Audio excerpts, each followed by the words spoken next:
Avez-vous déjà eu l'impression d'être invisible? Comme si vous ne faisiez que partie du décor? Un fantôme servant du champagne et des sourires pendant que le monde réel célèbre sans vous? Citate la vie de Seraphina Roussel. Une serveuse hantée par son passé, ensevelie sous un tablier amidonné et des pieds endoloris. Mais un soir, dans une salle de bal suintant les diamants et le dédain, elle fut vue. Un milliardaire impitoyable, un homme convaincu que son argent pouvait acheter le monde, fidèle sa cible. Il mit au défi la fille invisible de danser, s'attendant à la voir trébucher. Il n'imagina jamais qu'en provoquant la serveuse, il était en train de réveiller une reine. La grande salle de bal élyséenne était une galaxie en soi. Des constellations de lustres en cristal laissaient tomber leur lumière sur un univers tourbillonnant de soie, de satin et de fortunes ancestrales.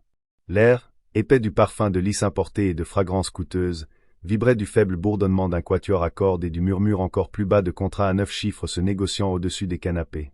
Pour Seraphina Roussel, cette galaxie était observée de l'extérieur, à travers le prisme étroit de son devoir.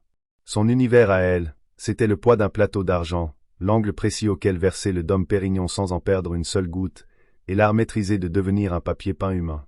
Ce soir-là, son rôle de tapisserie s'effaçait, ses pieds, enserrés dans les escarpins noirs réglementaires, hurlaient une protestation qui avait commencé comme un murmure 3 heures plus tôt. Une douleur profonde et familière irradiait de sa cheville gauche, le fantôme d'une vieille blessure qui choisissait toujours les moments les plus inopportuns pour lui rappeler la vie dont elle avait autrefois rêvé.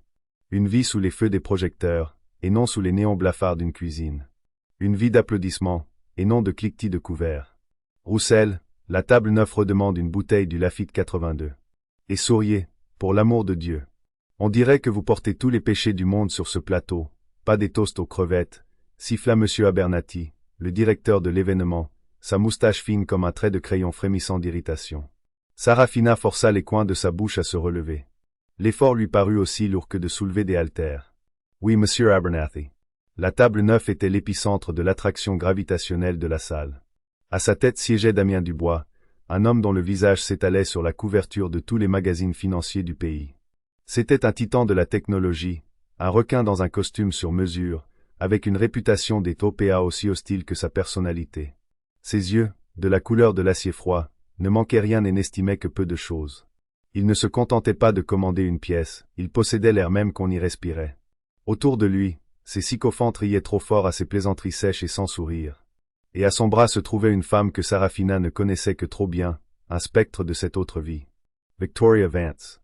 Sa posture était parfaite, son sourire un scintillement prédateur. C'était une ballerine célèbre, désormais la coqueluche de la scène artistique parisienne. La femme qui avait été sa partenaire, sa meilleure amie, sa traîtresse. Le souffle de Seraphina S. bloqua. Elle se concentra sur le motif complexe du tapis persan, comptant les nœuds, priant pour que son rythme cardiaque ralentisse. Elle n'avait pas revu Victoria en personne depuis l'incident. Il y a 5 ans, une éternité. Le monde avait qualifié cela d'accident tragique lors de la finale du concours international de danse. Seraphina, elle, savait qu'il s'agissait d'un faux pas délibéré, d'une trahison calculée sur la plus grande scène du monde, qui l'avait fait chuter, brisant sa cheville et son esprit dans un craquement écœurant. Victoria avait faim. L'horreur, versait des larmes de crocodile, puis avait pirouetté jusqu'à la carrière solo qui aurait dû être la leur. Seraphina alla chercher le vin, la main stable malgré le tremblement de son âme. Alors qu'elle approchait de la table 9, Damien Dubois tenait sa cour, sa voix, un timbre bas et arrogant qui tranchait avec le brouhaha ambiant. Le problème avec 99% du monde, disait-il, en faisant un geste dédaigneux avec une main qui portait une montre valant plus que son immeuble, c'est le manque d'ambition. Les gens se contentent de servir, d'exister en arrière-plan. Ils n'ont pas de feu, pas de volonté de devenir quelqu'un. Ses yeux froids balayèrent la salle et, pendant une seconde terrifiante, ils se posèrent sur Seraphina. Ce fut un regard de pur mépris, celui qu'on pourrait poser sur une chaise ou un porte-manteau. Elle commença à verser le vin, ses mouvements fluides et économiques, un fantôme dans un uniforme noir et blanc. Victoria la vit alors. Une lueur de reconnaissance, rapidement masquée par un rictus de pitié méprisante. Victoria se pencha et murmura quelque chose à l'oreille de Damien. Ses lèvres s'étirèrent en un sourire cruel. Seraphina finit de servir l'invité à la droite de Damien et s'avança pour remplir son verre. Alors qu'elle se penchait, un jeune serveur, nerveux et maladroit, la bouscula par derrière. Le lourd plateau d'argent vacilla. Une seule goutte de vin pourpre, un rubis de désastre imminent, tomba de la bouteille, atterrissant précisément sur le poignet immaculé de la chemise de Damien Dubois. Le silence tomba sur la table. Le quatuor à cordes sembla hésiter.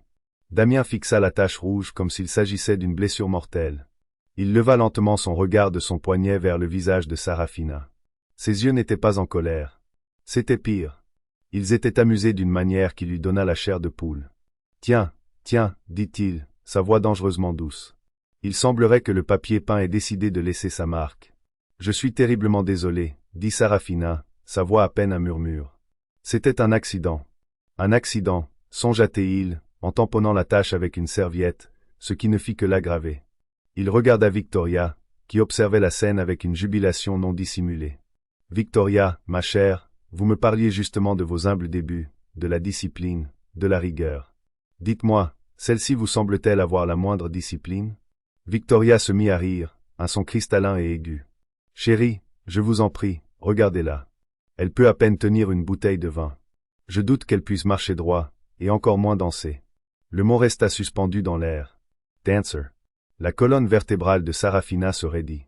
La douleur fantôme dans sa cheville s'intensifia, une souffrance qui tenait plus du souvenir que de la réalité. Le sourire de Damien s'élargit. Il vit la lueur de défi dans ses yeux, le resserrement de sa mâchoire. Il se délectait de moments comme celui-ci, de pousser les gens à bout, de prouver sa théorie selon laquelle tout et tout le monde avait un prix. Il y vit un défi. Il se leva, attirant l'attention des tables environnantes. L'air crépitait d'anticipation. C'était ce que Damien Dubois faisait. Il créait des spectacles. « J'ai une proposition », annonça-t-il, sa voix portant à travers la salle opulente. Il tourna toute son attention vers Sarafina, qui se sentit clouée sur place par le regard collectif de l'élite de la ville. L'orchestre joue une valse, une danse simple. Même un enfant pourrait s'en sortir. Il sortit un portefeuille en cuir noir épais. Il en extirpa une liasse de billets maintenus par une pince en or. Méthodiquement, il compta 10 billets de 1000 €. Il les étala en éventail et les posa sur la table. 10 000 €, dit-il, sa voix empreinte d'une condescendance moqueuse. Je vous mets au défi. Dansez une valse avec moi, ici et maintenant. Si vous parvenez à la terminer sans trébucher sur vos propres pieds ou déshonorer la musique, l'argent est à vous. Ce n'était pas une offre. C'était une exécution. Il la mettait au défi de s'humilier pour son amusement et celui de ses invités. Il la réduisait à une attraction de foire, un animal savant se produisant pour quelques miettes. Il s'attendait à ce qu'elle rougisse, qu'elle balbutie, qu'elle refuse et s'enfuit, honteuse. Ou, encore mieux, qu'elle accepte et se ridiculise complètement. Sarafina regarda l'argent. C'était plus que ce qu'elle gagnait en 3 mois. Cela pourrait réparer le toit qui fuyait de la petite maison de son père. Cela pourrait lui offrir un peu de répit, un moment de paix dans une vie de lutte constante. Puis elle regarda Victoria, dont le visage était un masque de certitude suffisante, qui chuchotait à Damien. Elle ne le fera pas. Elle a 2 pieds gauches. Et enfin, elle plongea son regard dans les yeux froids et arrogants de Damien Dubois. Il voyait une serveuse, une personne insignifiante, une fille maladroite et invisible qui renversait du vin. Il ne voyait pas les années de répétition de 8 heures par jour. Il ne voyait pas les chaussons de pointe ensanglantés. Il ne voyait pas la jeune fille qui avait été sur le point de conquérir le monde, un grand jeté parfait à la fois. Un feu l'en commença à brûler dans sa poitrine, incinérant des années de honte et de peur. Il voulait un spectacle. Il voulait voir si la serveuse savait danser. Très bien, elle allait lui offrir un spectacle qu'il n'oublierait jamais. Très bien, dit Sarafina, sa voix claire et assurée, tranchant dans le silence chargé d'attente. Elle défit les cordons de son tablier taché et le laissa tomber au sol. J'accepte votre défi. Au moment où la simple phrase de 3 mots, j'accepte votre défi, quitta les lèvres de Sarafina, l'atmosphère dans la grande salle de bal élyséenne changea. Le faible bourdonnement des conversations ne fit pas que se calmer. Il fut sectionné net, laissant place à un vide de silence stupéfait. Une centaine de pères dieux, habitués à suivre les cours de la bourse et les prix des enchères, étaient maintenant fixés sur la serveuse dans sa simple robe noire et ses escarpins usés. Ils s'étaient attendus à un refus embarrassé ou à une retraite en larmes. Ils n'étaient pas préparés à la défiance calme et posée qui émanait maintenant d'elle. Damien Dubois lui-même fut momentanément décontenancé. Une lueur de surprise traversa ses traits avant d'être remplacée par une arrogance encore plus prononcée. C'était mieux qu'il ne l'avait espéré. La fille avait du cran. Sa chute inévitable n'en serait que plus divertissante. Il fit un geste grandiose en direction de la piste de danse en marbre au centre de la salle. « La scène est à vous, dit-il, son ton dégoulinant d'une magnanimité théâtrale. Alors que Sarafina s'éloignait de la table, un chemin sembla s'ouvrir devant elle. Les invités se reculèrent sur leurs chaises, leurs expressions un mélange de pitié et de curiosité morbide. Elle pouvait sentir leur jugement comme un poids physique. Pour qui se prend elle? Ce sera un désastre. Elle les ignora. Elle ignora le visage frénétique et apoplectique de M. Abernathy, qui semblait sur le point de s'évanouir. Sa concentration esi res Sarah, esi Gisa. Tout ce qui existait était le sol en marbre poli, un espace qu'elle n'avait pas commandé depuis 5 longues années. Elle atteignit le bord de la piste et s'arrêta, fermant les yeux une seule seconde fugace. Dans l'obscurité, elle n'était pas une serveuse. Elle était Sarafina Roussel, la prodige, la danseuse qui parlait un langage plus éloquent que les mots. Elle prit une profonde inspiration, humant le parfum des lys et de la richesse, et exhala la poussière de son passé récent, l'air chargé de graisse du restaurant, l'odeur âcre du désinfectant, l'anonymat écrasant. Quand elle rouvrit les yeux, la serveuse timide et contrite avait disparu. À sa place se tenait quelqu'un d'autre, une femme avec une colonne vertébrale d'acier et du feu dans les veines. Damien s'avança sur la piste pour la rejoindre, un prédateur se rapprochant de sa proie. Il se déplaçait avec une grâce athlétique et facile qui venait d'entraîneurs coûteux et de cours de tennis privés, pas d'un studio de danse. Il tendit la main, s'attendant à ce qu'elle la prenne docilement. Les règles sont simples, déclara-t-il, sa voix un commandement bas, destiné uniquement à elle, bien que tout le monde s'efforçât d'entendre. Vous suivez mes pas. Aucune erreur. Ne me mettez pas plus dans l'embarras que vous n'êtes sur le point de vous mettre vous-même. Sarafina regarda sa main tendue, mais ne la prit pas. Au lieu de cela, son regard dériva au-delà de lui, se fixant sur Victoria Vance, qui se tenait maintenant au bord de la piste de danse, une flûte de champagne serrée dans sa main parfaitement manucurée. Son sourire avait disparu, remplacé par une expression tendue et attentive. Elle vit le changement dans la posture de Sarafina, la confiance dans sa position. Pour la première fois ce soir-là, une once de malaise pénétra la façade polie de Victoria. Elle savait de quoi Sarafina était capable, ou plutôt, de quoi elle avait été capable. Sarafina reported son attention, Sir Damien. Une valse, avez-vous dit? Sa voix n'était plus tremblante. Elle était musicale, avec une qualité claire et résonnante, la plus simple des danses. Essayez de suivre, répondit-il sèchement, sa patience s'amenuisant. Il prit enfin sa main, sa poigne ferme et possessive. Il plaça son autre main sur sa taille, la tirant plus près que ne l'exigeait une valse formelle. C'était un autre jeu de pouvoir, une affirmation physique de sa domination. Il s'attendait à ce qu'elle tressaille, qu'elle soit intimidée. Elle ne le fit pas. Elle soutint son regard condescendant avec une assurance déconcertante. Alors que l'orchestre s'enflait, commençant le doux rythme 1-2-3 de la valse, Damien fit le premier pas, l'entraînant dans la danse. Pendant les premières mesures, il contrôla entièrement le mouvement. C'était un partenaire compétent, fort et décidé, ayant clairement appris auprès d'instructeurs onéreux. Il la fit tournoyer à travers la salle en de larges cercles amples, ses pas sûrs et prévisibles. Sarafina suivit ses instructions à la perfection. Son corps, qui avait été raide de fatigue quelques instants auparavant, semblait se souvenir de sa raison d'être. Ses pieds, dans leurs escarpins souples, ne faisaient aucun bruit sur le marbre. Elle était légère, réceptive, une partenaire parfaite. La foule regardait, un faible murmure parcourant ses rangs. Ils étaient surpris. La serveuse n'était pas maladroite. Elle ne trébuchait pas. Elle était gracieuse. Damien le sentit aussi. Il s'était attendu à traîner un sac de pommes de terre sur la piste. Au lieu de cela, la femme dans ses bras se déplaçait avec une légèreté presque éthérée. Il n'y avait aucune résistance, aucune hésitation. Elle anticipait chacun de ses mouvements, son corps parfaitement aligné avec le sien. Il se surprit à la guider dans des tours plus complexes, la testant, essayant de trouver la faille, la rupture dans son sang-froid, un tour à gauche, une ondulation naturelle.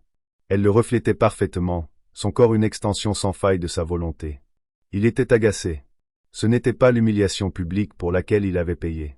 C'était un homme qui obtenait toujours ce qu'il voulait, et il voulait qu'on lui donne raison. Il voulait la voir échouer. Il regarda par-dessus son épaule et croisa le regard de Victoria. Elle lui fit un subtil, presque imperceptible signe de tête négatif, un avertissement.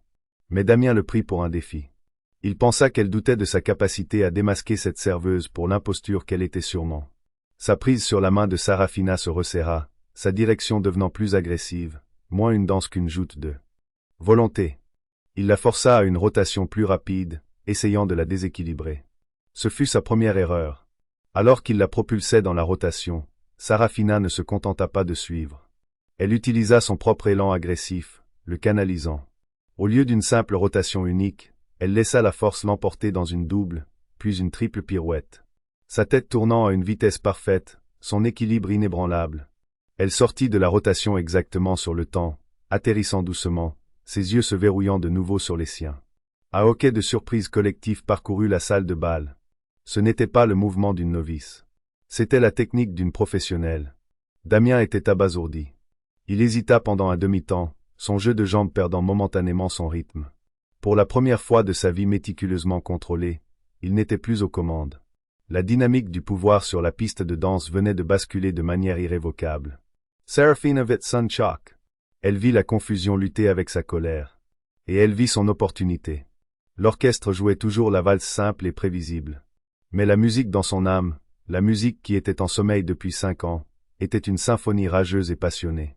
D'une subtile pression de sa main contre la sienne, un léger transfert de son poids, pour lequel il était totalement impréparé, elle inversa la direction. Ce fut un mouvement si techniquement brillant et si rapidement exécuté qu'il n'eut d'autre choix que de suivre ou de risquer de paraître ridicule. Soudain, c'était lui qui était guidé. Sa simple robe de serveuse noire tourbillonnait autour de ses genoux alors qu'elle le faisait reculer, ses pas n'étant plus confinés aux doux mouvements glissés d'une valse. Elle commença à insuffler à la danse un nouveau langage, une touche de tango dans la rotation vive et staccato de sa tête, un éclair de passo doble dans l'arc fier de son dos et le feu dans ses yeux. Elle ne se contentait plus de danser sur la musique. Elle l'incarnait, transformant la simple mélodie en quelque chose de féroce et d'époustouflant. La foule était hypnotisée.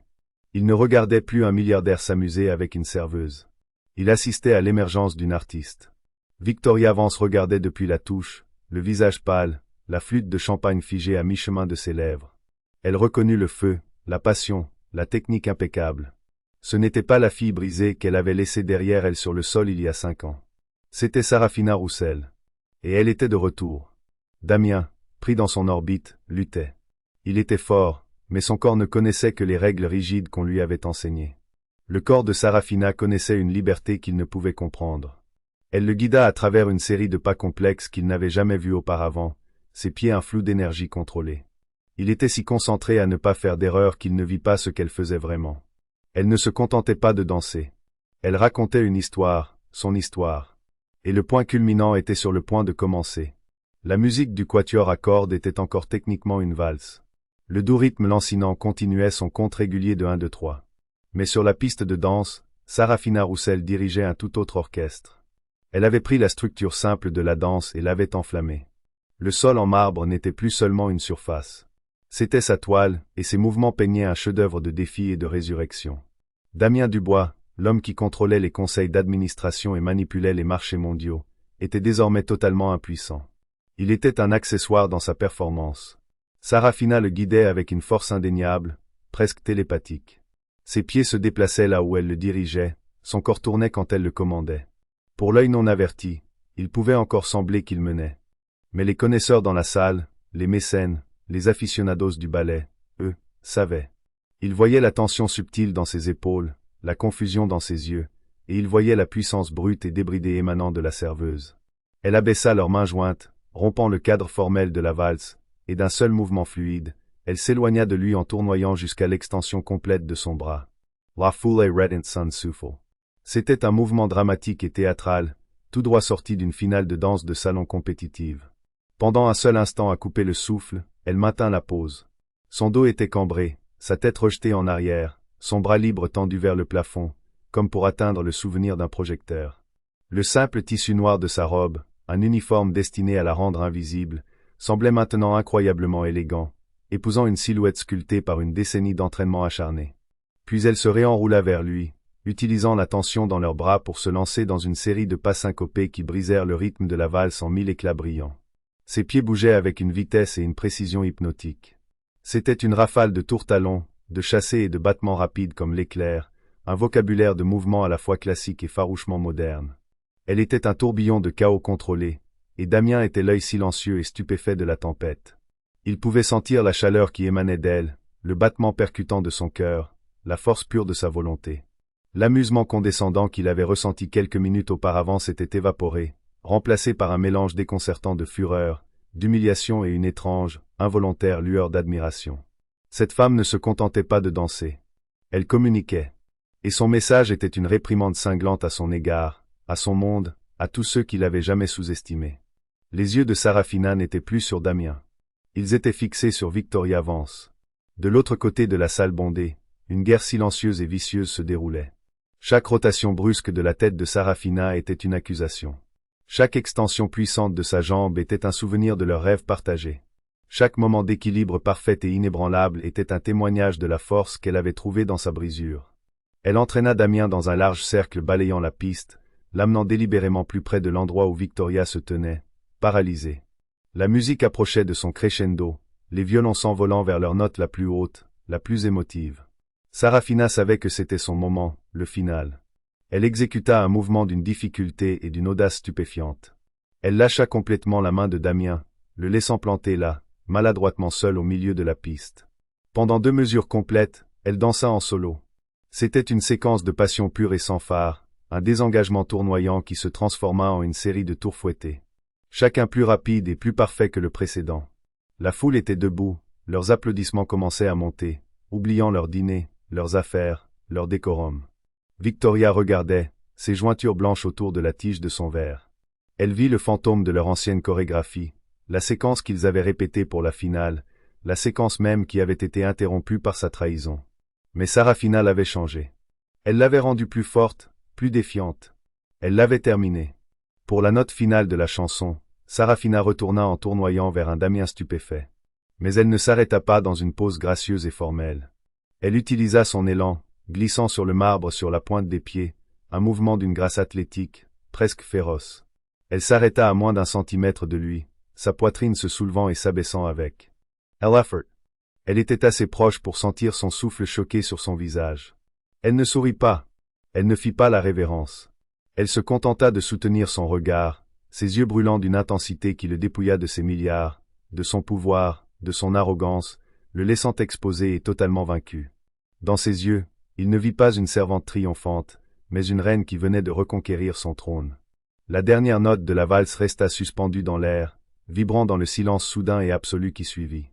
Les applaudissements qui montaient s'éteignirent dans la gorge des gens. Ils retenaient leur souffle, témoins de quelque chose de bien plus profond qu'une simple danse.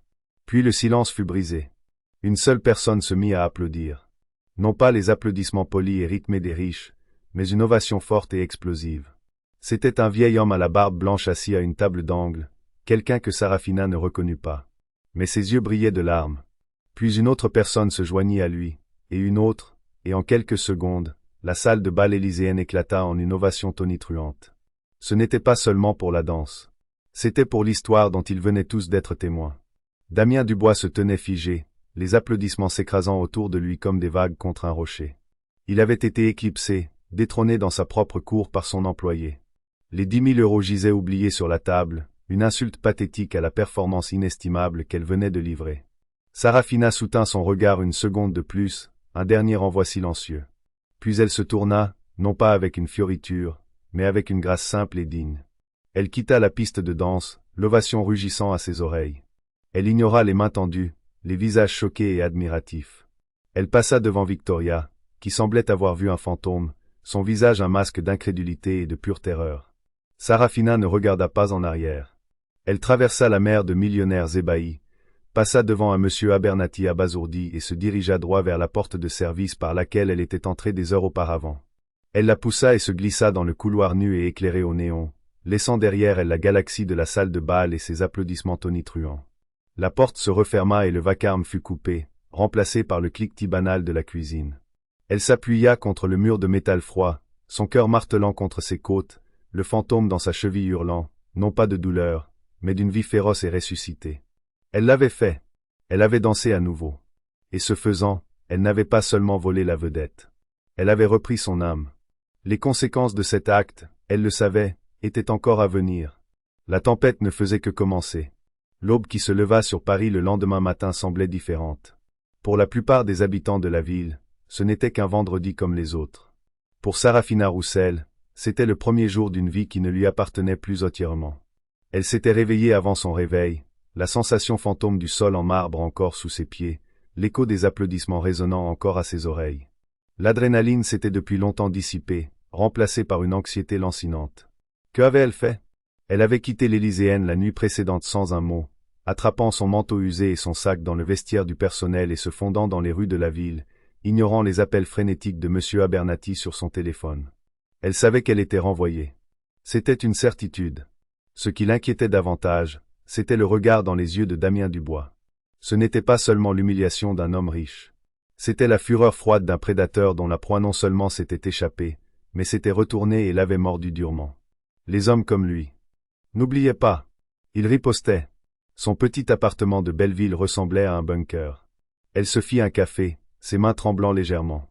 Sa colocataire, Chloé, une étudiante en soins infirmiers pragmatiques, était déjà réveillée, fixant son téléphone avec de grands yeux incrédules. « Sarah, dit Chloé, sa voix basse et pleine d'admiration.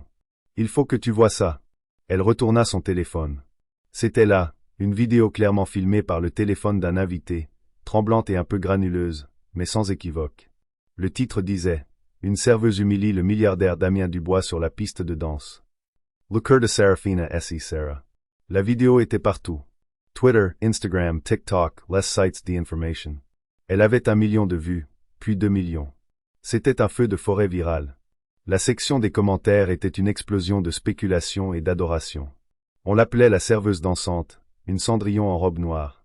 On la louait pour avoir remis à sa place le notoirement arrogant Dubois. On s'émerveillait de son talent, disséquant chaque mouvement, chaque tour. Les hashtags comme hashtag Dubois battu et hashtag Sarah la star étaient en tendance. Elle n'était plus anonyme. En l'espace de 8 heures, elle était devenue un spectacle public, son visage et son histoire, ou du moins la version sensationnaliste de celle-ci, consommée par des millions de personnes. L'intimité qu'elle avait si soigneusement cultivée pendant 5 ans avait été anéantie. C'est grave, Chloé, murmura Sarafina, s'asseyant sur une chaise de cuisine. Grave? Sarah, c'est incroyable. Tu es une héroïne. Les gens essaient de savoir qui tu es. Une douzaine de médias cherchent à t'identifier. Ça pourrait être ta grande chance. Ce n'est pas une chance. C'est une catastrophe, rétorqua-t-elle, sa voix tendue par la panique. Un homme comme Damien Dubois ne se fait pas humilier publiquement pour ensuite envoyer une carte de remerciement. Et Victoria, elle sait qui je suis. Elle ne va pas laisser passer ça. Ses craintes concernant Dubois se confirmèrent plus tôt qu'elle ne l'avait prévu. On frappa vivement à la porte. Pas le coup amical d'un voisin, mais un son dur et officiel. Chloe regarda Sarafina, son excitation s'y transformait en inquiétude. Sarafina jeta un œil par le judas. 2 hommes en costume sombre impeccablement taillés se tenaient dans le couloir. Ils ne ressemblaient pas à des chasseurs de talent. Elle ouvrit la porte à peine. « Sarafina Russell ?» demanda le plus grand des 2 hommes.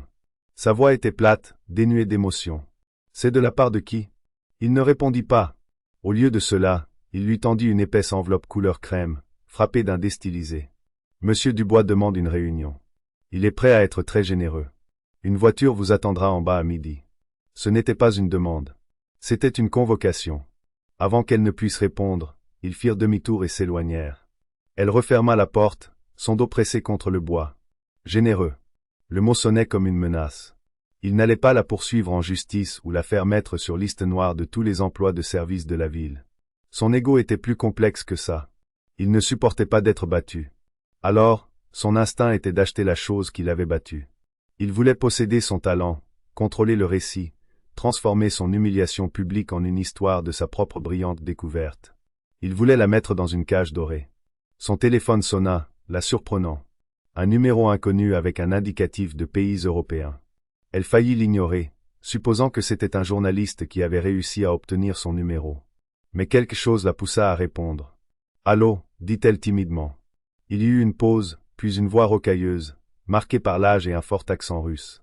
Une voix qui la transporta instantanément dans un studio de danse brillamment éclairé, rempli de l'odeur de la colophane et de la sueur. Une voix qu'elle pensait ne plus jamais entendre. « Sarafina, mon petit oiseau de feu, est-ce vraiment toi ?» Les larmes lui montèrent aux yeux, son souffle se coupa dans sa gorge. « Mikhaïl. » C'était Mikhaïl Petrov, le chorégraphe légendaire, son mentor, son professeur, l'homme qui avait cru en elle plus que quiconque. Il avait été une figure paternelle pour elle avant l'incident. Après sa chute, écrasée par la honte et la conviction de l'avoir déçue, elle avait coupé tout contact, disparaissant sans un mot. « J'ai vu une vidéo, dit-il, sa voix épaisse d'émotion. Un fantôme dansant dans une salle de bal. Mais je connais tes lignes. Je connais ton feu. Ça ne pouvait être que toi. Pourquoi, Sarafina? Pourquoi as-tu disparu? Je n'ai jamais cru un seul instant à la version officielle. Mikhaïl, Je ne pouvais pas, balbutia-t-elle, les mots s'étranglant dans sa gorge. J'étais brisé. Les choses brisées peuvent être réparées, dit-il doucement. Ou elles peuvent être reforgées en quelque chose de plus fort. Je suis à Paris pour 2 semaines, je prépare un nouveau spectacle. Un spectacle très important. Je veux te voir. Nous avons beaucoup de choses à nous dire. Sur le passé, et plus important encore, sur l'avenir. Ton avenir. Le monde de Sarafina, qui tournait hors de contrôle depuis le matin, trouva soudain un nouvel axe. 2 chemins s'offraient à elle avec une clarté terrifiante. L'un était représenté par la lourde enveloppe gaufrée sur sa table, un chemin de richesse, de contrôle et de compromis offert par Damien Dubois. L'autre était un appel fantôme de son passé, une voix offrant non pas de l'argent, mais quelque chose de bien plus précieux, une chance de rédemption, une chance de reconquérir la vie qu'elle avait perdue. Elle regarda l'enveloppe, puis son propre reflet dans l'écran sombre de son téléphone. La serveuse avait disparu. La danseuse était de retour. Et elle avait un choix à faire. La voiture serait en bas à midi. Mais sa rencontre avec Michaïl, décida-t-elle à cet instant, passerait en premier. Damien Dubois pouvait attendre. Il l'avait mise au défi de danser. Il ne se doutait pas qu'il l'avait aussi mise au défi de rêver à nouveau. Le café du Marais était à des années-lumière de la grande salle de bal élyséenne. L'air sentait le grain torréfié et les vieux livres, pas les lys et l'argent. C'était un lieu anonyme, calme et authentique. Sarafina était assise à une petite table au fond, serrant une tasse chaude, son cœur battant un rythme effréné contre ses côtes. Elle était arrivée avec 10 bonnes minutes d'avance. Puis il entra. Mikhaïl Petrov semblait plus âgé, sa crinière sauvage de cheveux blancs s'était éclaircie, les rides autour de ses yeux s'étaient creusées. Mais il se déplaçait avec la même grâce délibérée d'un homme dont toute la vie était dédiée à l'art du mouvement. Il la vit instantanément, et son visage slave sévère s'illumina d'un large et authentique sourire. « Mon oiseau de feu », dit-il, sa voix un grondement sourd alors qu'il l'enveloppait dans une étreinte qui sentait le vieux cuir et la menthe. C'était comme de rentrer à la maison. Ils restèrent assis pendant 1 heure, la conversation coulant comme si 5 en avaient été que 5 minutes. Elle lui raconta tout, la pression avant la finale, les manières subtiles par lesquelles Victoria avait commencé à saper sa confiance, l'accident lui-même. Elle parla du claquement écœurant dans sa cheville, mais plus encore, du claquement dans son âme, et de la honte écrasante qui l'avait poussé à se cacher. Mikhaïl écouta patiemment, ses yeux sombres ne quittant jamais son visage.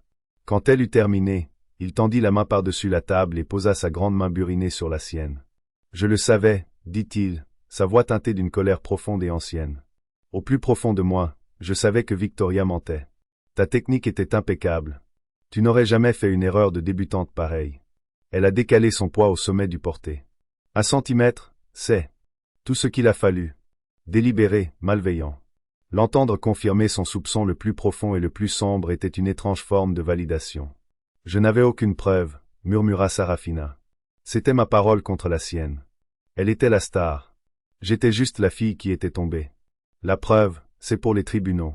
La vérité, c'est pour la scène, » déclara Mikhaïl. « Et la vérité de ton talent a été exposée au monde entier hier soir. C'était imprudent, oui, mais c'était magnifique. » Il se pencha en arrière, une expression sérieuse s'installant sur son visage. « Je ne suis pas seulement ici pour me remémorer, Sarafina. Je suis ici pour travailler. Je chorégraphie un nouveau spectacle, Phénix. Il parle de renaissance, de renaître de ses cendres. J'ai le financement, le théâtre, mais je n'ai pas mon étoile. J'ai cherché mon Phénix, et hier soir, je l'ai trouvé. » Il lui offrait le rôle principal. Pas seulement une place dans le corps de ballet, mais le rôle central. C'était une chance non seulement de danser à nouveau, mais de raconter sa propre histoire, d'exorciser ses démons dans le seul endroit où elle se sentait vraiment entière, la scène. « Je ne me suis pas entraînée depuis 5 ans, Mikhaïl, » dit-elle, le doute revenant s'insinuer. « Mon corps. » Le corps n'oublie pas, l'interrompit-il fermement. L'âme se souvient. Nous travaillerons dur. Tu seras plus forte que jamais. C'est ton destin, Sarafina, si tu es assez courageuse pour le réclamer. Assez courageuse pour le réclamer. Les mots résonnèrent dans son esprit alors qu'elle quittait le café, son offre une étoile flamboyante d'espoir dans ses pensées turbulentes. Mais elle avait une autre réunion à laquelle assister, une qui représentait un avenir très différent. La berline noire attendait exactement là où l'homme l'avait dit. Le trajet jusqu'à la Tour du Bois fut un voyage silencieux et surréaliste au cœur du quartier financier de la ville. La tour elle-même était un éclat arrogant de verre et d'acier qui perçait l'horizon, un monument à l'ego de Damien Dubois. Elle fut escortée au dernier étage, dans un bureau plus grand que tout son appartement. 3 murs étaient des baies vitrées offrant une vue divine sur la ville en contrebas. Le 4e mur était dominé par une seule peinture abstraite de zébrures chaotiques et rageuses de noir et de rouge. C'était une pièce qui respirait le pouvoir et le contrôle. Damien Dubois n'était pas assis derrière son bureau massif. Il se tenait près de la fenêtre, contemplant son royaume. Il se tourna à son entrée, son visage un masque impénétrable. Il n'y avait aucune excuse dans ses yeux, aucune trace de remords. Il n'y avait que cette intensité froide et calculatrice. « Mademoiselle Roussel, dit-il, sa voix lisse et détachée. Merci d'être venue. Je vous en prie, asseyez-vous. Elle rested about. Je ne suis pas là pour des mondanités, monsieur Dubois. Que voulez-vous? Un petit sourire suffisant effleura ses lèvres. Direct. J'apprécie cela. Ce que je veux, mademoiselle Roussel, c'est vous. Il désigna un élégant portefeuille en cuir sur le bureau. La nuit dernière était inattendue. Vous possédez un talent rare et commercialisable. Le public est captivé par votre histoire, la serveuse opprimée qui a vaincu le milliardaire. C'est un récit puissant. Un récit que vous avez créé avec votre cruauté, rétorqua-t-elle. Sémantique, fit-il d'un geste dédaigneux de la main. Le résultat est le même. Vous êtes maintenant une marchandise, et je suis le meilleur au monde pour maximiser la valeur d'une marchandise. Ce portefeuille contient un contrat. Un contrat d'exclusivité de 5 ans avec une nouvelle division de divertissement que je suis en train de créer, entièrement centrée sur vous. Il se mit à arpenter la pièce, sa voix empreinte d'un enthousiasme glaçant. Nous façonnerons votre image. Des interviews nationales, des émissions spéciales à la télévision, des contrats publicitaires avec des marques de luxe. Une tournée mondiale. La valse de Cendrillon, nous l'appellerons. Nous exploiterons l'histoire de Cendrillon. C'est parfait. Il parlait de sa vie comme d'un plan d'affaires, une série d'actifs à exploiter. Il n'était pas intéressé par son article. Il était intéressé par sa marque. Et la danse? Demanda-t-elle, sa voix glaciale. Bien sûr, la danse, dit-il, comme si c'était une réflexion après coup. Vous interpréterez ce que nos équipes marketing jugeront le plus attrayant, populaire, accessible. Rien de trop ésotérique. Le but est l'attrait de masse, pas la reconnaissance critique. Il lui offrait de la rendre célèbre. Il lui offrait de faire d'elle une star. Mais ce serait une star de sa création, brillant d'une lumière qu'il contrôlerait. Il lui offrait la cage la plus belle et la plus luxueuse qu'elle puisse jamais imaginer. Et en échange de la signature qui m'ôte ma vie, demanda-t-elle. Il cessa d'arpenter la pièce et la regarda directement. Je suis prêt à vous offrir une prime à la signature de 5 millions d'euros, avec un salaire et une part des revenus qui vous verrait probablement gagner 10 fois ce montant sur la durée du contrat. Le chiffre resta suspendu dans l'air, vaste et vertigineux. 5 millions d'euros. C'était une somme qui pouvait changer non seulement sa vie, mais aussi celle de sa famille pour des générations. Cela pouvait acheter la sécurité, le confort, la liberté de ne plus s'inquiéter. C'était tout ce dont elle avait toujours rêvé, et tout ce qu'elle craignait maintenant. Elle pensa à l'offre de Michael. Elle ne venait avec aucun argent, seulement la promesse d'un travail acharné, de muscles endoloris et l'espoir incertain de l'accomplissement artistique. C'était un chemin de lutte, mais c'était son chemin. Pendant qu'elle se tenait là, l'esprit en ébullition, l'assistante personnelle de Damien, une jeune femme nerveuse, entra dans le bureau et lui chuchota quelque chose à l'oreille. Son expression assombrit. Il semble que nous ayons un concurrent pour vos affections, dit-il, sa voix devenant tranchante. Un article vient de paraître sur un blog d'art et de culture. Victoria Vance accuse la danseuse mystère de comportement instable et dangereux.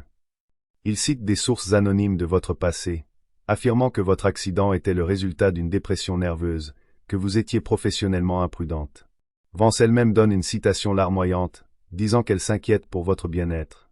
Seraphina sentit le sang quitter son visage. Victoria avait tiré le premier coup, une campagne de diffamation vicieuse et calculée, conçue pour la discréditer avant même qu'elle ne puisse commencer.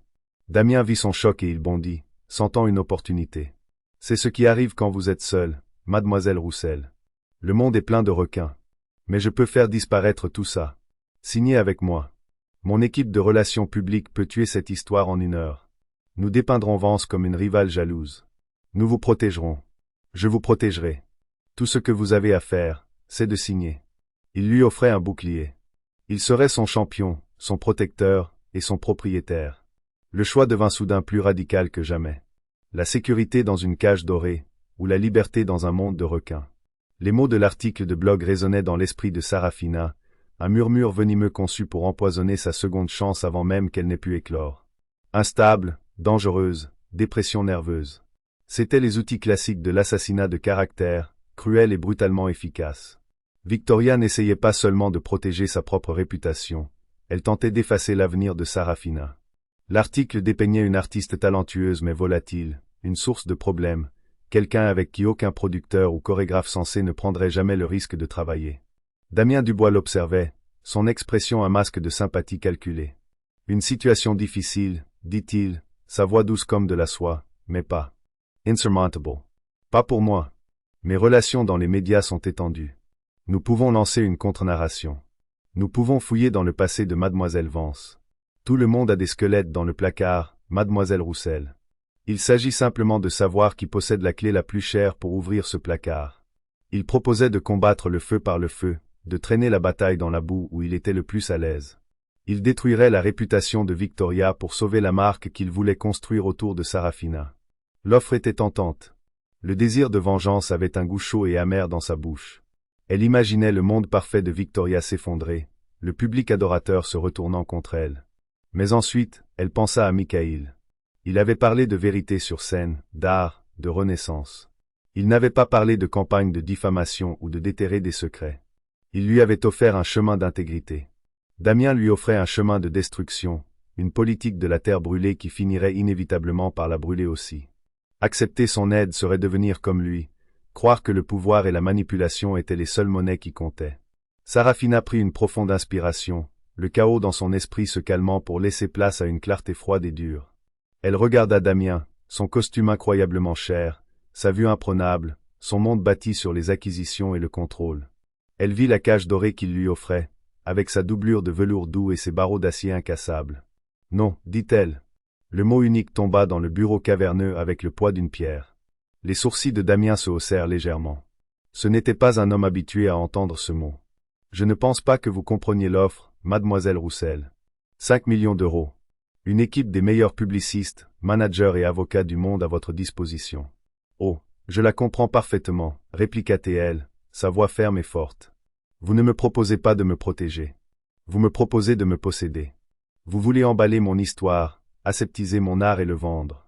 Vous voulez transformer ma vie en un de vos actifs d'entreprise. Ma réponse est non. Une lueur de colère authentique perça enfin à travers son extérieur composé. Ses yeux se plissèrent. Vous êtes naïve. Vous pensez que vous pouvez les combattre seule? Victoria Vance est la coqueluche du monde du ballet. Vous êtes une serveuse avec une vidéo virale. Dans une semaine, vous serez oubliée, et elle aura réussi à vous faire passer pour une folle. Votre mentor, Petrov, vous laissera tomber si vite que vous n'y comprendrez rien. Ces bailleurs de fonds ne toucheront pas un produit endommagé. Je ne suis pas un produit, Monsieur Dubois, dit-elle en s'éloignant du bureau vers la porte.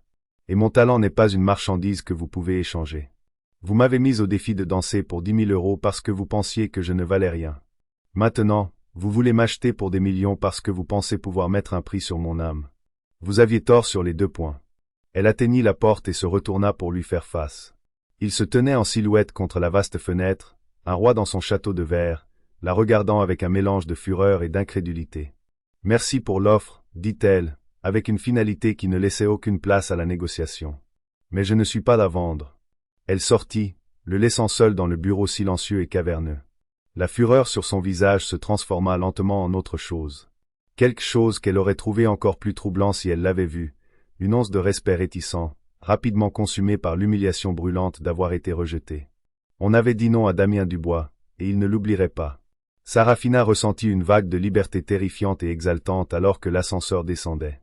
Elle venait de tourner le dos à une fortune générationnelle et à un allié puissant et dangereux. Elle avait choisi le chemin le plus difficile, celui semé d'incertitudes et d'attaques ennemies. Son téléphone vibra. C'était Michael. J'ai vu l'article, dit-il, sa voix sombre. Ne les laisse pas entrer dans ta tête, Sarafina.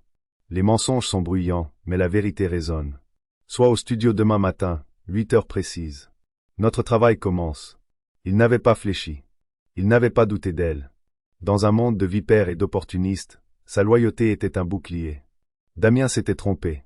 Les jours qui suivirent furent un tourbillon de travail épuisant, douloureux et magnifique. Le studio de danse devint son sanctuaire et son creuset. Son corps hurlait de protestation alors qu'elle le forçait à se souvenir de la discipline qu'il avait oubliée. Les muscles étaient endoloris, les articulations se plaignaient, et le fantôme de son ancienne blessure palpitait d'un rythme sourd et constant. Mais à chaque étirement, chaque plié, chaque séance à la barre, elle se sentait revivre. Mikhaïl était un maître de ballet implacable.